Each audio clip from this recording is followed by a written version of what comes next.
할렐루야. 할렐루야. 오늘 하나님 말씀 하박국 3장 17절부터 19절의 말씀. 하박국 3장 17절부터 19절 말씀. 비록 무화과 나무가 무성치 못하며 포도나무에 열매가 없으며 감람나무에 소출이 없으며 밭에 식물이 없으며 우리의 양이 없으며 외양간에 소가 없을지라도 나는 여호와를 인하여 즐거워하며 나의 구원의 하나님을 인하여 기뻐하리로다. 주 여호와는 나의 힘이시라. 나의 발을 사슴과 같게 하사 나로 나의 높은 곳에 다니게 하시리로다. 이 노래는 영장을 위하여 내 수금에 맞춘 것이니라. 아멘. 할렐루야. 우리 하나님 참 좋으신 하나님이십니다. 지금 이 시간 하나님의 은혜와 평강이 여러분들 가정과 직장과 사업장 그리고 여러분들 자녀들까지 하나님의 은혜가 그리고 넘치도록 채워지길 주의 이름으로 축원합니다. 아멘. 자, 우리 따라합니다. 나는 예수님 안에서 모든 사람들을 이해하고 용서하고 사랑하겠습니다. 자, 우리 선포의 기도드립니다. 나사렛 예수의 이름으로 명하노니 내 안에 가난의 영, 채무의 영은 떠나갈지어다. 내 앞에 하나님의 축복을 가로막는 모든 악한 영들은 속히 떠나갈지어다.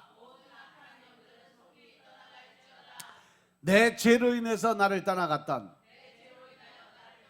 모든 영권, 인권, 물권은 속히 회복되어 돌아올지어다. 아멘. 우리 안에 있는 모든 가난의 영, 채무의 영은 떠나간 줄로 믿습니다. 우리의 모든 빚은 다 청산되어질 줄로 믿습니다. 또한 하나님의 축복을 가로막는 모든 악한 영들이 떠나간 줄로 믿습니다. 또 나를 떠나갔던 모든 영권, 인권, 물권의 권세들이 다 회복되어 돌아온 줄로 믿습니다. 할렐루야. 이 시간 하나님께 영광을 드리는 귀한 시간 되시길 주의 이름으로 축원합니다. 오늘 하박국 3장 17절부터 19절 말씀 가지고 주 여호와는 나의 힘이시라 하는 제목으로 말씀을 나누겠습니다. 자, 따라합니다. 주 여호와는 나의 힘이시라. 주 여호와는 나의 힘이시라. 하나님은 나의 힘이고 권세고 능력이고 이 고백이 여러분들의 고백 되시길 주의 이름으로 축원합니다. 이 하박국이라는 뜻이 뭐 포옹하고 또 이렇게 끌어안고 씨름하는 그러한 사람이다라는 의미를 가지고 있는 게 하박국이에요. 그래서 오늘 말 그대로 오늘 하박국의 모습을 보면 하나님 앞에서 기도와 간구로 하나님께 매달리고 또 하나님과 씨름하고 있는 모습을 볼 수가 있어요. 오늘 이 3장이지만 1장부터 이렇게 또 보면 하박국이 하나님한테 엄청 대들어요. 엄청나게 싸워요. 따져요. 하지만 이 시간 야곱이 하나님과 씨름을 했던 것처럼 하박국이 하나님과 씨름한 것처럼 우리들도 하나님 앞에 우리들의 기도의 제목들을 가지고 주님 앞에 나와서 씨름하는 저와 여러분들 되시길 주의 이름으로 축원합니다. 아멘. 이 하박국서를 보시면 전체가 하나님과 하박국의 어떠한 모습을 그려놨어요? 서로 대화하는 모습이에요. 이제 중간에 보면 하나님이 대답도 안 하신다 뭐 하는데 그러면서 또 계속 하나님과 대화를 해요. 즉 기도는 하나님과 대화하는 것이 기도다라는 것을 지금 하박국서를 통해서 우리에게 주시는 말씀이에요. 즉 하박국이라는 이 성경 말씀 전체가 다 기도문이에요. 그 기도가 어떻게 되냐? 2절에 보시면 하박국 1장 2절에 보시면 여보여 내가 부르짖어도 1장 2절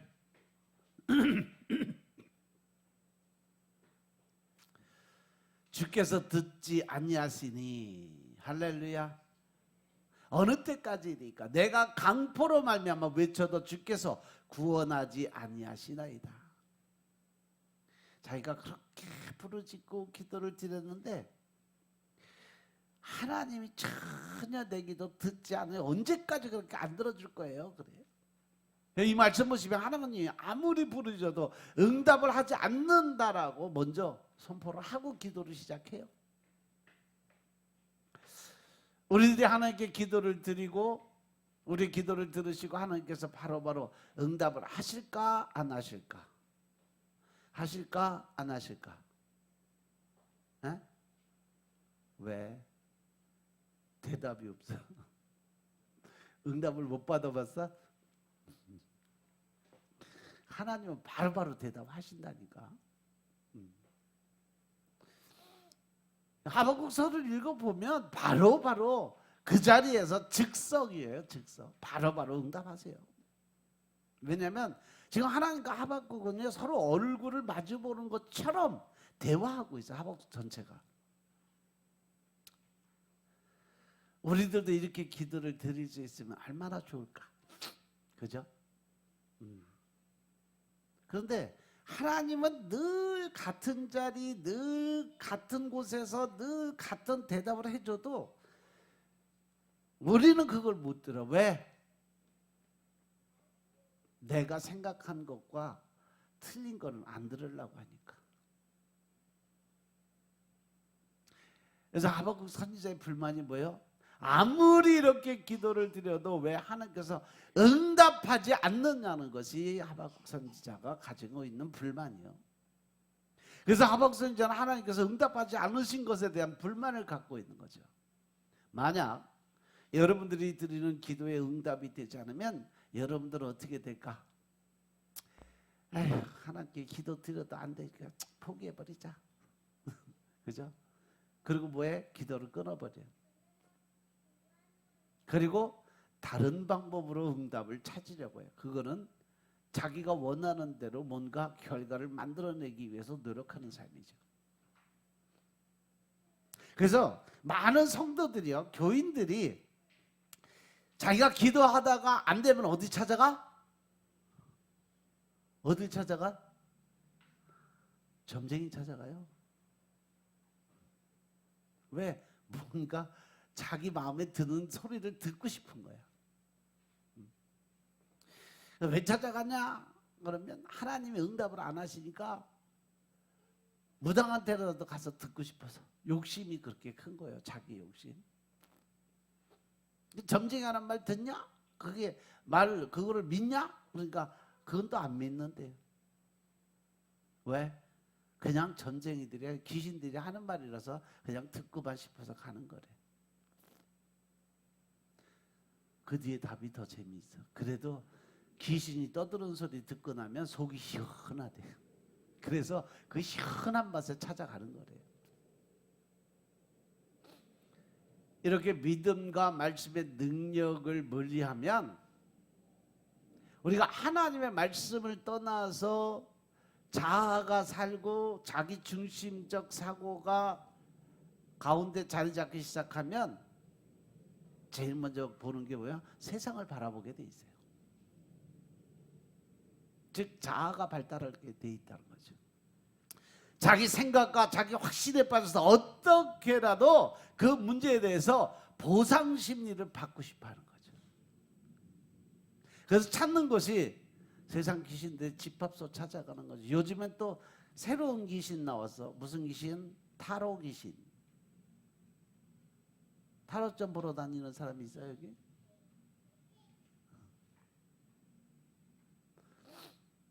대표적인 인물이 누구예요?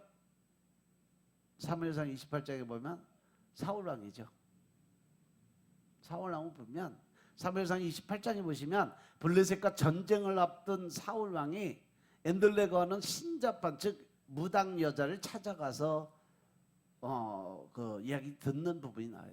그리고 이미 죽은 사무엘의 영혼을 불러들여서 그로부터 조언을 듣게 해달라는 부탁하는 장면이 나와요.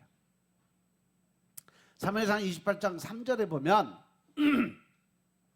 사무엘이 죽고 난 후에 이때까지는 사울 왕이 그래도 하나님 중심에 서 있었어요. 그래서 그 이스라엘 안에 있는 모든 신접한 자, 즉 무당과 박수무당 이런 귀신 섬기는 사람들 다 내쫓아버려요. 그리고 남아있는 사람 다 죽여버렸어요. 그리고 블레셋 사람들이 모여서 이제 수넴에 이르러서 진을 이제 막 치고 이스라엘 사람들이 모여서 길보아에다 진을 치는데 블레셋 군대가 쳐들어오죠. 바로 전쟁이 눈앞에 다가와서. 근데 사울이 블레셋 사람 군대를 보고 엄청난 인원들을 보고 거기서 바짝 얼어버렸어요. 그래갖고 부들부들 떨었어요. 도저히 이제 믿을 거는 이제 하나님밖에 없다 하고서 하나님께 기도를 드려요.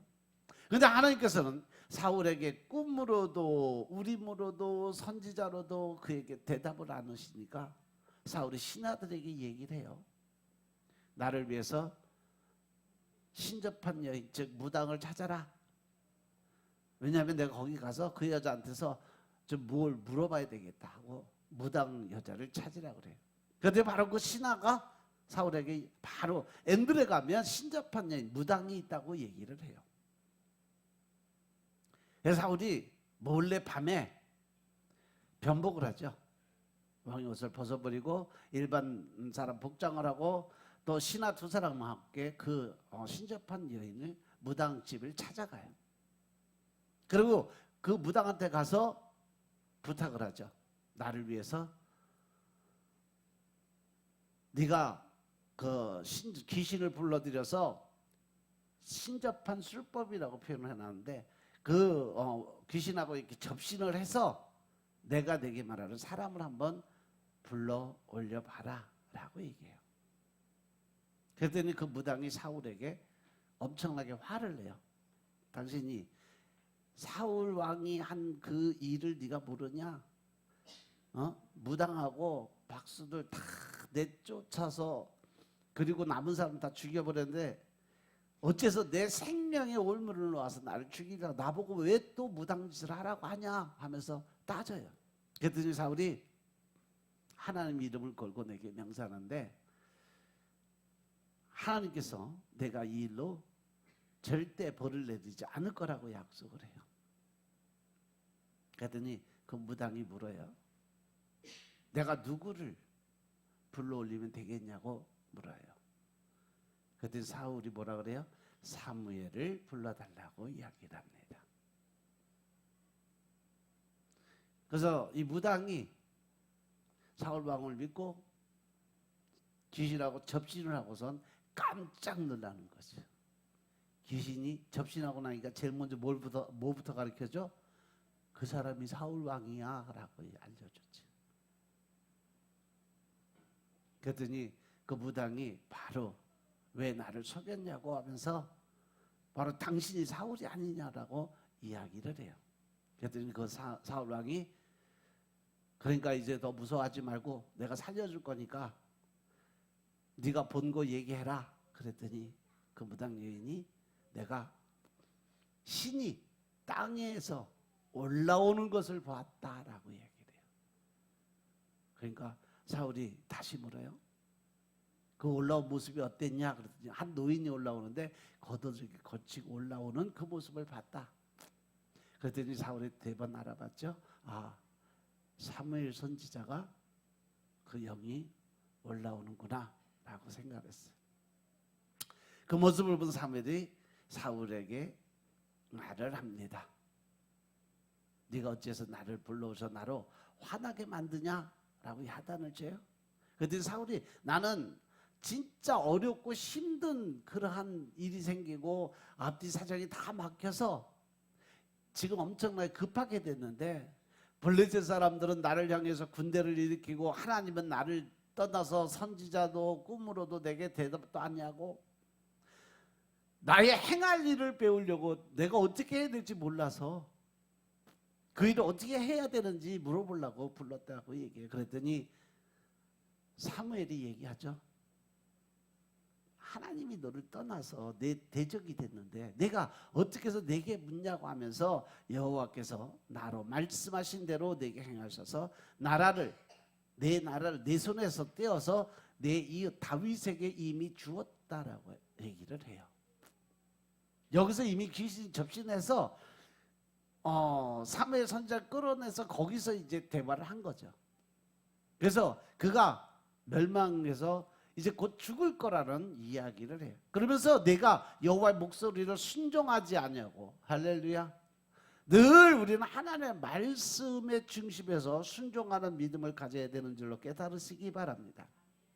네가 하나님 말 안 들었잖아. 그리고 그의 진노를 아말렉에 쏟지 아니하였으므로 여호와께서 오늘날 이 일을 내게 행하셨고 결국 아말렉이 멸망할 것을 결국 이스라엘이 멸망할 수 있는 자리에 옮기셨고 하나님이 이스라엘 너와 함께 블레셋 사람의 손에 붙이니 내일 너와 내 아들들이 나와 함께 있을 거다. 그러면 어떻게 되는 거예요?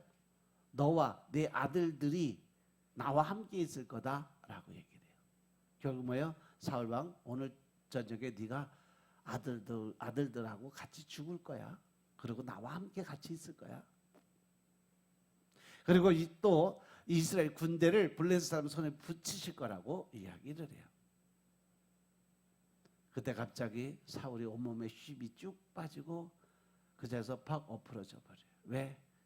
사무엘이 말을 한 것을 듣고 두려움에 떨기 시작했고 또 그 뒤에 보면 사무엘이 근심 걱정하느라고 아무것도 하루 종일 아무것도 안 먹어갖고 힘이 없어서 쓰러졌다라고 표현을 해놨어요.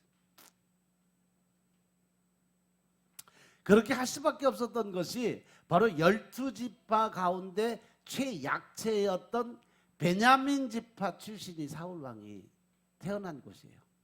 가장 나약한 지파. 그래서 그 사울 왕을 지지하는 지지 세력이 너무 약했어요. 그래서 사울 왕은 여러 가지 핸디캡을 안고 살았기 때문에 특히 이 정치적인 지지 세력과 그 기반이 약했어요. 그래서 자신의 입지를 더 나타내고 세우기 위해서 엄한 짓을 하는 거죠. 지금 사람들한테 인정받고 싶은 욕심이 생겼던 거예요. 하나님한테 인정을 받으려고 하는 게 아니라 세상 사람들에게 인정을 받고 싶어 했던 거죠. 그래서 다른 지파에 비해 인구수가 적었고 이것은 뭐 농경 인구와 전쟁을 할 수 있는 그러한 인구와 직결이 되는 거죠. 경제적인 부분과 군사적인 영역에서 사울이 자신의 지파보다 훨씬 더 큰 힘을 가지고 있는 다른 지파들을 상대로 정치적, 군사적 우월권을 갖는데 많은 문제를 발생시키고 있어. 왜? 뭔 일을 하려고 그러면 계속 이 유다 지파나 더 큰 지파들이 계속 사울 왕의 그 하는 정책에 대해서 계속 브레이크를 걸었어요. 그래서 결국 오랜 세월이 흘러서 다른 11개 지파들에 대한 사울 왕의 정치적 장악력이 약해지면 동시에 다윗과 같은 군부 세력이 이탈하면서 소위 여기서 요즘 이야기하는 레임덕이 오게 된 거죠. 왕으로서의 자기 실권 권위를 제대로 사용을 못하게 된 거예요. 그래서 소위 군 통수관자로서 왕의 위상이나 권위가 완전히 땅바닥에 무너진 상태로 떨어졌어요. 그 레임덕은 요즘 뭐예요? 임기 종료를 앞둔 대통령이나 뭐 이 지도자들이 공직자의 권력 공백 현상을 일컫는 용어가 레임덕이라고 해요. 레임덕이 다리를 저는 절름발이라는 뜻으로 레임덕은 임기 만료된 공직자의 그 통치력 저하. 그래서 그가 가는 걸음이 기웃덩기웃덩 걷는 절름발이 오리에 비유해서 일컫는 말이 레임덕이에요. 여기서 우리는 하나님께 불순종해서 귀신 들린 사울 왕의 저주와 운명의 끝자락을 매듭짓는 종착역에 다다르게 됩니다. 그것이 바로 신접한 무당과 소통하려는 사울 왕의 비참한 종말을 의미하고 있는 거죠. 사울 왕이 만약에 여기서 끝까지 하나님의 무릎을 꿇고 하나님의 뜻을 구하고 하나님의 말씀하신 대로 순종을 했으면 아마 사울 왕이 다윗 왕국보다 더 큰 그러한 하나님의 권세를 누리고 지지 세력을 얻었을 거예요. 그런데 하나님께 인정받으려는 욕심이 아니라 사람들한테 인정을 받으려는 욕심이 앞섰기 때문에 결국 하나님이 손을 놓으신 거죠. 그래서 결국 뭐라 그래요? 사울이 나를 떠나갔음으로 인해서 나도 그를 버렸다라고 하신 말씀이 마지막에 나와요. 그래서 그가 죽어요. 사울 왕을 바라보세요. 이 시간 한번 나는 어떨까? 나 자신을 한번 돌아보시기 바랍니다. 나는 내 뜻대로 안 된다고 해서, 내가 생각한 대로 내 마음대로 안 된다고 해서 하나님의 방법, 하나님의 뜻대로 가지 않냐고 내 마음대로 내 뜻대로 인간적인 방법을 써서 그 문제를 해결하고 있는 건 아닌지 한번 돌아보시기 바랍니다. 여러분들 지금 문제를 가지고 있다면 먼저 나와서 하나님 앞에 엎드려 기도드리고 하나님의 방법으로 그 문제가 해결될 때까지 엎드리시기 바랍니다. 믿으시면 아멘 합시다. 물론 하나님이 하늘에서 뭐 돈다발을 뭐 뚝 떨어뜨려 주거나 뭐 어떤 문제 해결하기 위해서 뭐 하나님 직접 일하시는 거 아니에요.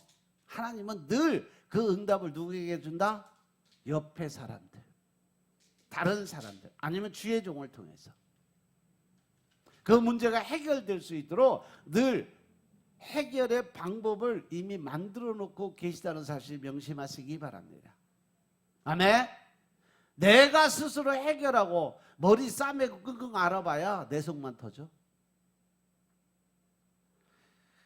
다시 본문에 들어가서 하박국 선지자를 보시면 하박국 선지자가 잘한 것이 하나 있어요. 뭐냐? 하나님의 응답을 안 한다고 그렇게 투정하고 계속 불만 불평을 쏟아놓으면서도 하나님의 손을 놓지를 않아요. 기도권을 놓지를 않아서 끝까지 매달려요. 오히려 하나님하고 끝까지 씨름하는 그러한 이 하박국 선지자의 모습을 볼 수 있어요. 이 시간 이 자리가 하박국 선지자와 같이 여러분들 문제를 가지고 또 하나님의 은혜를 구하는 자리에서 끝까지 매달리는 씨름하는 여러분들이 되시길 주님을 축원합니다. 하나님과 씨름하고 응답받고 돌아가는 저와 여러분이 될 수 있기를 주의 이름으로 축원합니다. 그리고 나서 이제 하박국의 두 번째 기도 제목이 뭐냐? 하박국 1장 13절 말씀이에요. 하박국 1장 13절 읽어봐라. 주께서는 눈이 정결하심으로 악을 참아보지 못하시며 패역을 참아보지 못하시거늘 어찌하여 괴유한 자들을 방관하시며 악인이 자기보다 의로운 사람을 삼키되 잠잠하시나이까. 할렐루야. 우리들 바라보면 그렇잖아. 세상이 이렇게 흉흉한데 왜 저 악한 짓 못된 짓 하는 사람은 저렇게 잘 먹고 잘 사는데 그냥 내버려 두고 왜 예수 믿는 나는 맨날 힘들어야 되고 맨날 없어서 쩔쩔매야 되고.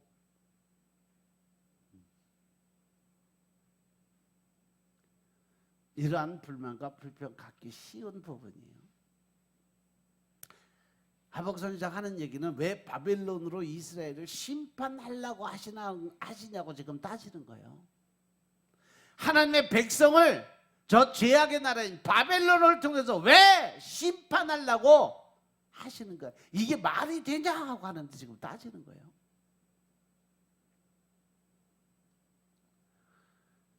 근데 그거 자기 생각이죠. 내 생각에는 하나님의 백성이 잘 되고 잘 먹고 잘 살아야 되는데 왜 이방인 나라, 귀신 섬기는 저 나라가 바벨론을 통해서 우리를 심판하려고 작정을 하셨냐고 이렇게 따지는 거예요 지금. 근데 이렇게 말도 안 되는 이야기는 하나님의 말씀이 아니라 하박국 생각의 말이에요. 매 맞는 사람이 매를 정할 수 없죠. 그래서 모든 걸 정하고 결정하는 건 누구다? 주인이에요. 종이 결정할 수는 없는 거예요. 그냥 하나님이 정하면 끝이에요. 하나님께서 그 매를 정하실 권한을 갖고 계시기 때문에 그렇습니다. 아멘. 그래서 우리는 때로는 살면서 다른 사람과 참 비교를 많이 해요. 저 사람은 왜 잘 되는데 나는 왜 이렇게 안 될까? 하나님, 나도 저렇게 잘 먹고 잘 살게 해주세요. 저 사람 저 못된 짓 많이 하고 나쁜 짓 많이 하는데 왜 손도 안 대고 나는 이렇게 왜 힘들고 어려운 고난과 역경의 길을 걸어가게 만드시나요?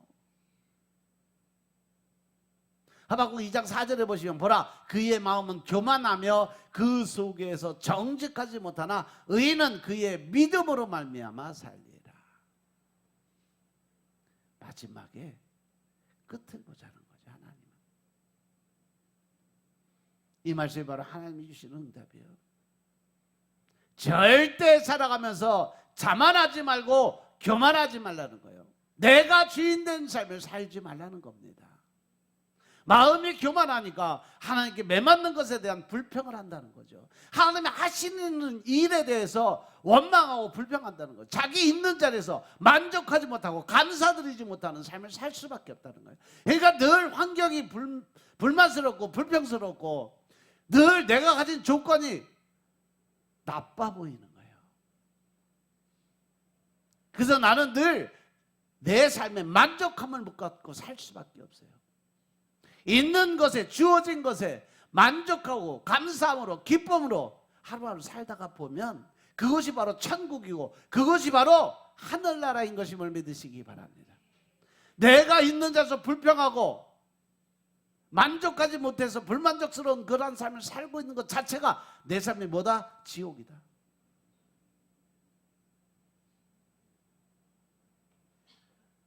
나는 하나님께 이러한 대접을 받은 이유가 없는 사람이다라는 거죠. 내가 하나님의 일을 얼마나 했는데 그동안 내가 하나님의 일을 위해서 내가 모든 걸 다 내려놓고 살았는데 하나님 내가 왜 지금까지 이루고 살아야만 돼요?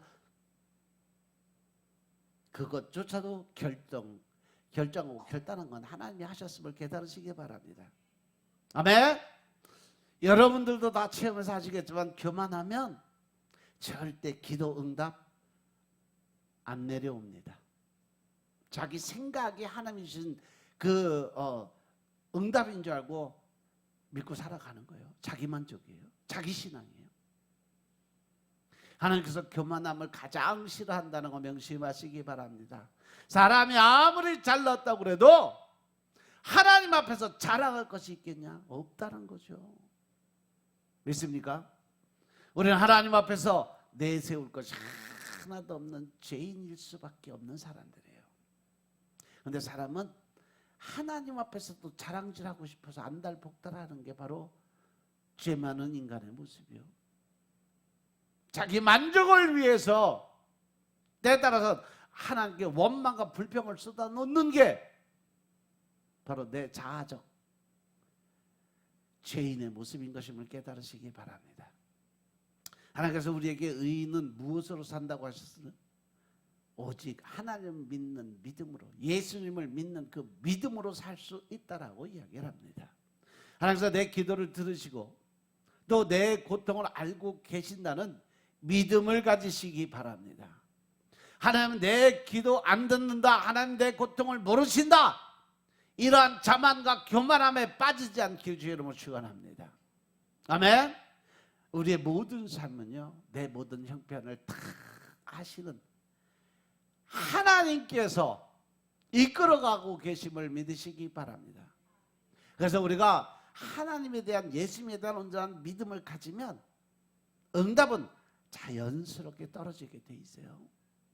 하나님을 향한 믿음을 갖고 살아갈 수 있는 여러분들과 제가 되시기 주의 이름으로 축원합니다. 아멘. 그리고 세 번째 뭐냐? 있는 자리에서 있는 것에 감사드리고 기도드리라는 겁니다. 하나님의 설명을 다 들은 하박국이 뭐라고 그러냐? 바로 오늘 본문의 말씀 하박국 3장 17절의 말씀이에요. 비록 무화과나무가 무성치 못하고 포도나무에 열매가 없고 또 감람나무에 소출이 없고 감람나무에 감이 하나도 안 달려도 돼요. 올리브나무에 올리브 열매 하나도 없어도 돼요. 또 밭에 식물이 없고 또 우리의 양이 한 마리도 없어도 외양간에는 소가 없을지라도 이 말씀 뭐예요? 그동안 하박국 선지자가 하나님께 드렸던 기도의 제목들이에요. 무화과 나무가 무성하게 해달라고 기도를 드렸고, 포도나무 열매에 그 열매 포도가 주렁주렁 달리게 해달라고 기도를 드렸고, 감람 올리브 나무에 소질이 풍성하게 열매가 주렁주렁 달리게 해달라고 기도 드렸고, 또 밭에 심어놓은 그 야채 채소들이 그냥 풍성하게 잘 자라게 해달라고 기도 드렸고, 양떼가 엄청나게 많이 불어나게 해달라고 그랬고, 또 외양간에 소가 그냥 새끼로 숨풍숨풍 나가고 엄청나게 많이 늘어나게 해달라고 기도를 드렸어요. 그런데 이제 하나님의 은혜 안에 들어오니까, 하나님 말씀 안에 들어와서 보니까 그것이 아무 소용이 없더라. 내가 있는 자리에서 감사드릴 수 있는 거, 내가 살아 숨을 쉴 수 있다라는 거, 또 내가 어떠한 상황에서도 하나님의 손을 놓지 않고 있다는 거, 즉 나는 여호와 이름만을 가져도 나는 행복할 수 있는 삶을 살아간다. 왜? 내려놓음을 통해서 있는 자리에서 만족하고, 아까도 여러분 찬양 드렸죠. 우리가 힘들고 어려울 때 감사를 드리니까 하나님의 은혜가 임하게 된다. 감사를 드리니까 마음에 평안이 오게 된다.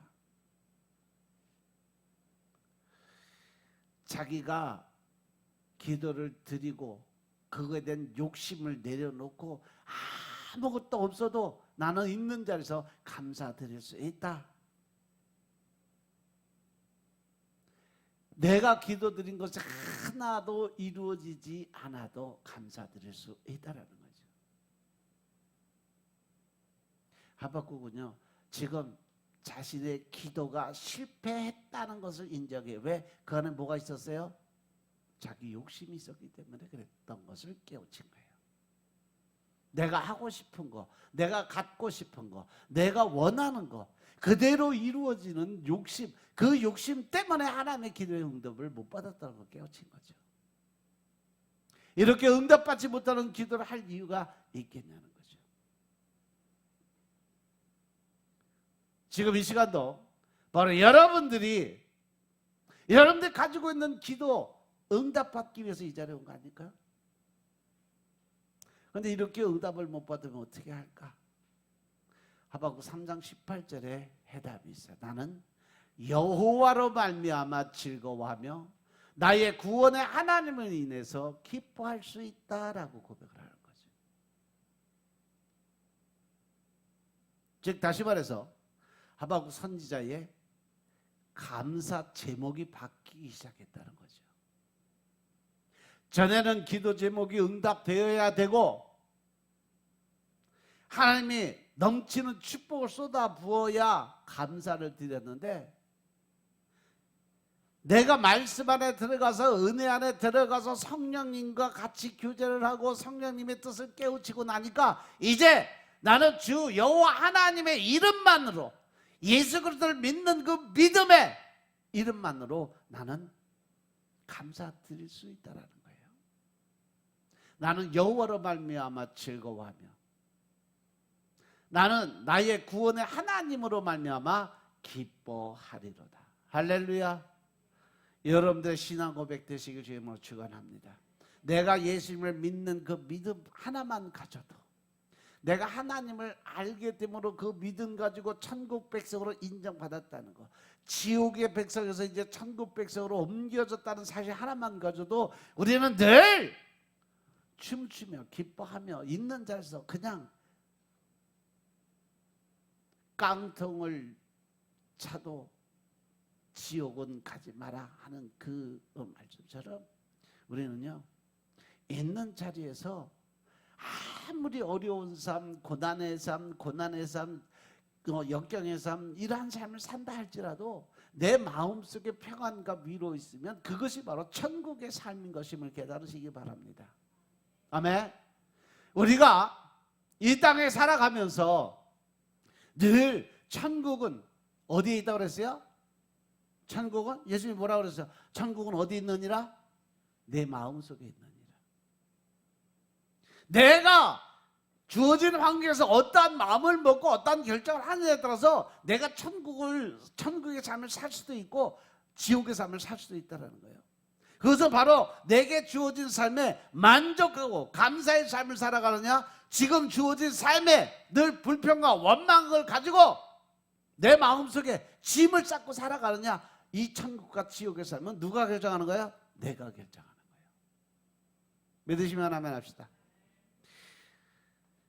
구원을 받은 기쁨이 넘쳐서 다른 괴로움의 어떤 힘들고 어려운 것을 느끼지 못하게 된다는 거죠. 그래서 하박국은요, 하나님 앞에 하나님을 만난 그 기쁨, 감사함으로 늘 하나님께 감사의 기도를 드릴 수 있었다는 거죠. 이 시간 한번 여러분들 자신 한번 돌아보시기 바랍니다.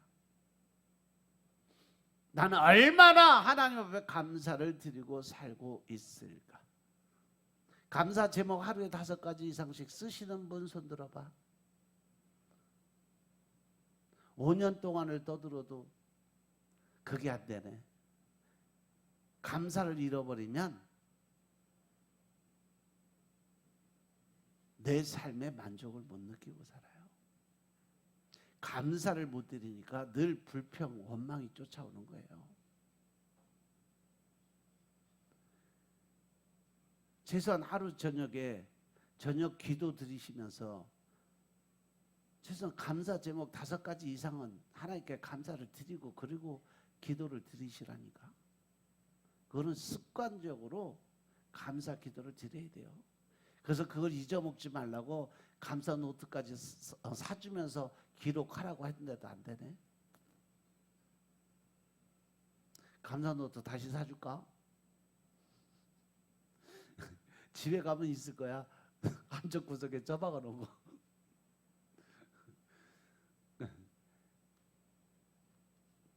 하루에 5가지 이상씩 늘 감사 기도 제목을 쓰세요. 제가 말씀드렸죠. 1년 동안 해놓고 내 삶이 어떻게 바뀌었나 12월 31일 날 돌아보시면 그 감사 기도 제목 노트를 보면 내가 기도 드렸던, 감사 드렸던 그것들이 얼마나 이루어지고 안 이루어지고 그것이 분명히 판별이 된다고. 내가 감사의 제목을 안 정하고 또 감사의 기도를 안 드려서 하나님과 관계가 멀어진 것 사실 명심하시기 바랍니다. 물론 오늘 여러분의 기도 제목이 응답되지 않을 수도 있어요. 그런데도 하나님을 만나고 예수님을 믿고 이제 구원을 받았어요. 더 큰 기쁨이 어디 있겠냐는 거죠. 내가 지옥에서 천국으로 올라왔는데 그보다 더 기쁜 일이 뭐가 있겠냐는 거죠. 그래서 우리가 늘 찬양 드리잖아. 주님 한 분만으로 나는 만족해. 할렐루야. 하나님 한 분만으로 만족하는 기도를 드릴 수 있는 여러분들 되시길 주님으로 축원합니다. 아멘. 그러면 우리가 구원의 감사는 어떻게 드리는 걸까? 있는 것에 감사가 아니라 없어도 감사드릴 줄 알아야 된다. 아멘. 17절의 말씀처럼 비록 무화과 나무가 무성치 못하고 포도나무에 열매가 없고 감람나무에 소출이 없고 또 밭에 식물이 없고 우리의 양이 없고 또 외양간에 소가 없을지라도 라고 했어요. 하나님 어떤 상황에서도 우리를 먹이시고 입히시고 필요한 것을 공급하시는 우리의 공급자이심을 믿으시기 바랍니다. 그러나 이것을 물질적으로만 생각하지 마시기 바랍니다. 하나님 주신 건 늘 영적인 게 우선이에요. 그리고 육적인 건 보너스로 떨어지는 거예요.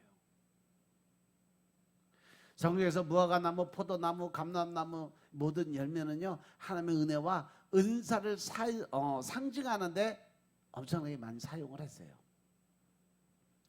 구약의 초장에 양들로 입히고 들에 백합화가 피고 골짜기에 시내가 흐르고 뭐 이러한 표현들은 대부분 하나님 나라에 대한 묘사예요. 천국에 있는 모습. 양이나 소는 하나님께서 주시는 은혜와 은사의 묘사를 할 수가 있습니다. 이처럼 우리 마음속에 기쁨도 평안도 은혜도 은사도 하나님의 음성도 느끼지 못한다고 해도 우리는 영원히 변함없는 구원의 복음 위에 서서 찬양을 드리고 감사를 드리고 기도를 드려야 된다는 사실 명심하시기 바랍니다. 옛날 조영기 목사님이 그걸 하는 말씀이 뭐예요? 내 손에 잡히는 거 없고 내 눈에 보이지 않아도 우리는 여호와 하나님을 믿는 믿음으로 오는 구원의 반열에 들어갈 수 있다. 손으로 확인하고 눈으로 확인하고 내가 직접적인 경험을 하지 못했다고 해서 그걸 부정하는 것이 아니라 내가 볼 수 없고 들을 수 없고 만질 수 없어도 그분이 성령님이신 것을 믿어야 된다. 그분이 하나님이신 것을 믿어야 된다.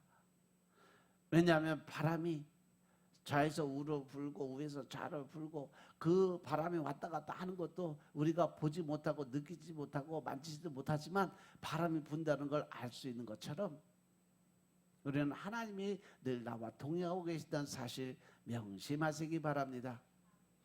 예수님 안에서 보면 우리는 엄청난 은혜를 받은 사람들이에요. 그런데 체험이 없다고 해서 하나님께 감사드리지 못하고 하나님을 찬양드리지 못한다면 그는 영원히 하나님께 찬양을 드릴 수 없어요. 왜? 아직도 그런 복음을 모르기 때문에 그래요. 하나님 아버지와 주 예수 그리스도께서 하신 모든 일들이 이 땅의 우주 만물이 전부 다 나 하나를 세우기 위해서, 나 하나가 먹고 살게 만들기 위해서, 나 하나 즐겁게 살게 만들기 위해서 하나님이 지금도 성령이 운행하고 계시는 사실 명심하시기 바랍니다. 하나님은 물론 모든 사람들 다 마찬가지로 개인적으로 보면 신앙은 늘 여러분들 말씀드리지만 일대일이에요. 그래서 하나님은 나를 위해서 이 땅의 모든 걸 창조하셨고 이 땅의 모든 걸 지금 운행하고 계신다는 사실 명심하시기 바랍니다. 그래서 하나님이 이사야서 43장 4절의 말씀처럼 내가 너를 가장 보배롭고 존귀한 존재로 키웠다. 누구보다 이 땅의 어떠한 세상 우주 만물보다 내가 너를 가장 귀하고 존귀하게 만들어 놓은 거야. 그래서 네가 그만큼 존귀하고 가장 보배로운 존재로 살아야 돼 라고 말씀하시는 거예요. 그러려면 누가 나를 인정해 줘야 될까? 내가 나를 인정하는 삶을 먼저 살아야 돼요. 그래야 나도 하나님한테 인정받을 수 있는 거예요. 내가 하나님이 나를 이렇게 귀하고 보배로운 존재로 만들어 놓으셨으니까 내가 그렇게 귀하고 보배로운 존재로 살아가야 된다라는 거죠. 믿습니까? 믿습니까? 체험도 좋지만 체험을 앞서지 말고 나를 구원하셨다는 진리 앞에 서시길 여러분 축원합니다. 우리가 살면서 왜 내 삶 속엔 기쁨이 없을까? 하나님이 나와 함께 계신다는 것을 내가 믿지 못해서, 알지 못하니까. 왜 내 마음속에 평안이 없을까? 우리 심령에서 예수님을 보혈을 체험하려고 노력하는 삶이었기 때문에 그래요. 내 안에 평안이 없을 때는 결국 내 안에 뭐가 많다는 거예요? 욕심이 많다는 거예요. 내 안에 기쁨이 없다는 건 뭐예요? 내가 그만큼 자고하는 자만, 교만의 마음이 많다는 거예요. 내 스스로가 하나님 되기를 원하고 내 뜻대로, 내 방법대로, 내 식대로 내가 원하는 대로 뭔가 이루어져야 되겠다는 그런 생각을 갖고 그 뜻대로 안 됐을 때 불만과 불평과 원망이 내 마음에 있기 때문에 기쁨이 없고 평안이 없어지는 거예요. 있는 자리에서 만족하시기 바랍니다. 있는 것에 감사드리시기 바랍니다. 할렐루야. 그래서 우리가 직접 하나님을 만나고 눈으로 보고 손으로 만져보는 이런 체험을 생각하지 말고 그냥 예수님께서 날 위해 돌아가심을 인정하고 구속과 대속의 은혜를 믿으면 내 마음속에 평안이 찾아오게 되어 있습니다. 체험보다 믿음이 앞서 있다는 사실 명심하시기 바랍니다. 그래서 하박국의 감사는요, 우리 구원의 아주 중요한 모형이에요. 영국에 나온 중국 선교사 허드슨 테일러가 뭐라고 그랬냐면 나는 갑자기 나의 구원에 대해서 내가 할 일이 아무것도 없다는 것을 깨달았다. 이 사실을 그냥 받아들이되 내가 할 일은 찬양뿐임을 알았다. 나의 신앙생활은 그렇게 시작되었다. 즉 그가 이 신학적으로 지식적으로 믿었을 때는 하나님의 은혜가 임하지 못했는데 성령의 세례를 딱 받고 나니까 내가 할 수 있는 내 스스로 하는 일이 아무것도 없고 하나님이 도와주셔야, 하나님이 함께 하셔야, 하나님이 인정해 주셔야 할 수 있는 일들만 눈에 보이더라 이 말이에요. 그래서 내가 할 수 있는 거는 오직 하나님 앞에 찬양을 드리는 것밖에 없다. 그래서 이사야서 43장 21절에 이 백성은 내가 나를 위해서 지어나니 나를 위해서 뭘 하게 하려 하심이니라? 찬양을 하게 하려 하심이니라. 이것이 바로 복음주의자의 모습이에요. 이신득이의 분명한 진리. 따라서 체험에 의존하지 말고 체험이 있어도 감사드리고 없어도 감사드리고 진리의 편에 서서 늘 하나님의 이름으로 감사드리시길 주님으로 축원합니다. 그러면 내가 하나님 앞에 감사의 마음으로 순종의 삶을 살아가면 그 뒤에 체험할 수 있는 영적인 권세가 여러분들에게 주어지는 거예요. 이러한 의미로 함께 찬양을 드리고 기도를 드리면 그때 하나님의 영이 일을 시작하시고 또 교회 부흥이 일어날 수 있음을 믿으시기 바랍니다. 그리고 구원의 감사는요, 하나님 때문에 감사를 드릴 수 있는 거예요. 18절의 말씀대로 나는 여호와로 말미암아 즐거워하며 나의 구원에 하나님으로 말미암아 기뻐하리로다. 왜냐하면 하나님이 복음이고 예수님이 복음이시기 때문에 그렇습니다. 혹시 성경을 잘 모를지라도 하나님 아버지께서 어떤 분이시지 안다면 그 하나님을 믿고 찬양을 드릴 수가 있어요. 하나님의 사랑은 영원하고 예수 그리스도는 어제나 오늘이나 영원하시다는 거죠. 동일하게 늘 일하시기 때문에 그렇습니다. 따라서 늘 좋으신 하나님을 생각하고 늘 좋으신 하나님께 감사드리고 찬양을 드리시는 여러분들 되시길 주님으로 축원합니다. 그래서 디모데후서 1장 12절에 보시면 이런 말미암아 내가 또 이 고난을 받되 부끄러워하지 아니하면 내가 믿는 자를 내가 알고 또한 내가 의탁한 것을 그날까지 그가 능히 지키실 줄을 확신함이니라. 우리가 믿는 그 하나님이 우리의 아버지이심을 믿는다면 우리가 어떤 상황이 있든지 버리지 않으시고 구원해 주실 분이라는 것도 믿어진다는 거죠.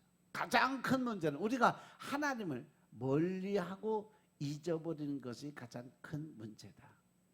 왜? 자아가 살아나기 때문에 그래요. 사울 왕도 처음 초기 시작할 때는요, 하나님의 은혜에 오직 말씀에 순종하고 하나님의 뜻대로만 행했던 그러한 사람이에요.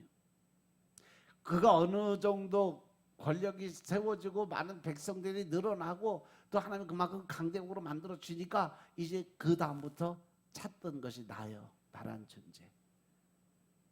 그래서 사람들을 먼저 바라보고 사람들한테 인정받으려는 생각이 있으니까 결국 자기의 실권을 쥐고 있는 하나님을 잊어버린 거야. 결국 하나님을 떠나서 귀신한테 달려가는 거예요.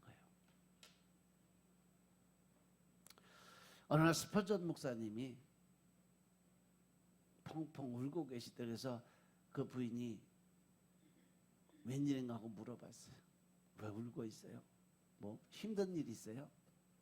아니면 슬픈 소식이라도 들었어요? 그러자 스펄전 목사님 뭐라냐면 내가 지금 울고 있는 이유를 알고 싶냐? 그것은 오늘은 내가 십자가를 생각해도 아무런 감동이 없더라. 그래서 내가 슬퍼졌다. 내가 하나님을 떠난 것 같아서, 내가 하나님을 멀리 돌아나온 것 같아서 그게 너무 슬프다라고 이야기를 했어요. 이 사실이 너무나도 가슴 아프게 느껴졌고 나에게 십자가의 감격이었고 이렇게 메말라 있는데 어떻게 다른 사람들에게 십자가의 복음을 전할 수 있을까? 그게 맘 아파서 펑펑 울었다고 그래요. 이렇게 늘 우리가 하나님의 중심에 하나님의 편에 서서 생각하고 판단할 수 있는 우리의 삶이 되시길 주님을 축원합니다. 19절에 보면 주 여호와는 나의 힘이시라 나의 발을 사슴과 같게 하사 나를 나의 높은 곳으로 다니게 하실 것이다 라고 기록이 되어 있어요. 사슴의 발은 가볍고 참 잘 달리는 짐승이에요. 그래서 높은 곳도 잘 올라갈 수 있어요. 이처럼 예수 믿는 성도는요, 높이 되신 예수 그리스도 안에서 하나님 우편에 있다는 사실 늘 명심하시기 바랍니다. 하나님 보좌 우편에 예수 그리스도 안이 바로 우리의 현 주소라는 사실 명심하시기 바랍니다. 구원의 자리, 또 자녀의 자리, 영광의 자리, 권세와 권능의 자리가 바로 하나님과 동행하는 그 우편의 자리인 것임을 믿으시기 바랍니다. 우리가 살면서 아무 공로 없지만 예수님 안에서 우리를 포함시켜 감격스럽게 만들어주신 분이 하나님의 은혜인 것임을 깨달으시기 바랍니다. 그래서 골로새서 3장 1절부터 4절의 말씀을 보면, 그러므로 너희가 그리스도와 함께 다시 살리심을 받았으면 위의 것을 찾으라고 그랬어요. 거기는 그리스도께서 하나님 우편에 앉아 계시느니라. 위의 것을 생각하고 땅의 것을 생각하지 말라. 할렐루야, 할렐루야. 이는 너희가 죽었고 너희 생명이 그리스도와 함께 하나님 안에 감춰졌음이니라. 우리 생명이신 그리스도께서 나타나실 때에 너희도 그와 함께 영광 중에 나타나리라 라고 말씀하셨어요. 우리가 하늘의 사람이라고 믿는 이 믿음이 우리를 패역한 세대에서 구원함을 받게 만들었음을 믿으시기 바랍니다. 우리가 살면서 이렇게 죄만 짓는데 어떻게 하늘의 사람일까 그렇게 생각하지 마시고 늘 진리 안에 서서 매일매일 회개의 삶을, 회개의 기도를 드리며 새로 늘 새로운 피조물의 삶을 살 수 있는 여러분들 되시길 주님을 축원합니다. 성도는 예수님 안에서 이미 죄는 십자가 못 박혔고 또 부활하시고 높이 되신 예수님 안에서 거룩하고 신령하고 영광스러운 사람으로 변화되었음을 믿으시기 바랍니다. 그래서 위의 것을 생각하고 땅의 것을 생각하지 말라. 이는 너희가 죽었고 너희 생명이 그리스도와 함께 하나님 안에 감추어졌다라고 말씀하신 거예요. 그래서 성도는요, 그리스도 안에서 이미 세상과 죄와 마귀와 저주를 이긴 자들인 것임을 믿으시기 바랍니다. 이 감격 속에서 여러분 하나님께 찬양드리고 경배드리는 삶을 사시길 주님을 축원합니다. 저 남아프리카에 사는 부족 중에 나이 30을 넘지 못하고 죽는 부족이 살고 있었어요. 그래서 이 과학자들의 연구 대상이었어요. 과학자들이 연구한 결과 그 원인이 토담 속에 이상한 벌레가 번식하며 독소를 뿜기 때문에 그 토담 속에서 벗어나야 된다라고 결론을 줬어요. 그래서 과학자들이 이 부족에게 너희들이 장수하고 오래 살려면 이 세 가지 방법대로 하라고 제시를 했어요. 첫째, 살충제를 뿌려서 벌레를 다 죽여라. 두 번째, 토담을 헐어버려라. 아니면 다른 곳으로 이주를 해라. 그리고 지금 그 사는 곳에 전체를 싹 불살라서 모든 벌레들을 다 죽게 만들어라. 근데 이들은 그냥 삶의 이 타성에 젖어버린 거예요. 그래서 살충제 뿌리라고 약을 갖다 줘도 뿌리지도 않고 그 흙 속에 살고 있는 벌레들 그거 죽이기 위해서 담을 다 헐어버리고 새로 나무로 지으라고 하는데 그것도 하지도 않고 다른 곳에 이주하지도 않고 그대로 거기서 살면서 우리 조상들이 이렇게 살았으니까 나도 그렇게 살아야 된다면서 30일 넘지 못하고 죽어가고 있다고 그래요. 자기 고집, 자기 의가 얼마나 위험한 것인지를 보여주는 그런 장면. 이것처럼 우리가 사느냐 죽느냐, 천국이냐 지옥이냐는요, 우리 믿음 안에 우리가 마음 먹기에 달려 있다는 사실 명심하시기 바랍니다. 아멘. 그래서 이렇게 자기 생각을 못 버리고 아직도 자가 콱 져서 앞뒤가 꽉 막혔다면 이 시간 여러분들 다 내려놓으시고 다 버리시기 바랍니다. 오직 예수님을 나의 주로 받아들이고 복음의 말씀 위에 서시길 주님으로 축원합니다. 그리고 늘 감사와 찬양으로 있는 자서 감사드리고 주어진 환경에 감사드리고 그리고 주님이 주심을 그 감사의 기쁨으로 평안의 위로를 받으시기 바랍니다. 따라서 우리 모두 우리 눈에 보이지도 귀에 들리지도 손에 잡히지도 않고 이 하박국 선지자처럼 현실이 아무리 암담하다 할지라도 하나님은 늘 우리에게 말씀하세요. 사방이 다 막혀서 갈 길이 없고 도저히 네가 빠져나갈 길이 없다면 위를 봐라. 하늘은 뚫려 있다라고 말씀하세요. 하나님은 우리와 함께 계시고 우리를 위해서 놀라운 구원의 역사를 이루셨음을 믿고 늘 기뻐하고 찬양드리고 감사드림으로 하나님께서 높이 되신 예수 그리스도 안에서 예비하신 구원의 즐거움을 온전히 누릴 수 있는 여러분들의 삶이 되시길 주님으로 축원합니다. 그러기 위해서 우리는 늘 하나님의 은혜에 감사드리고 있는 것에 감사드리고 주어진 환경에 감사드리고 하나님께 찬양과 경배를 드려야 될 줄로 믿으시기 바랍니다. 아멘. 기도드리겠습니다. 아버지 하나님 감사드립니다.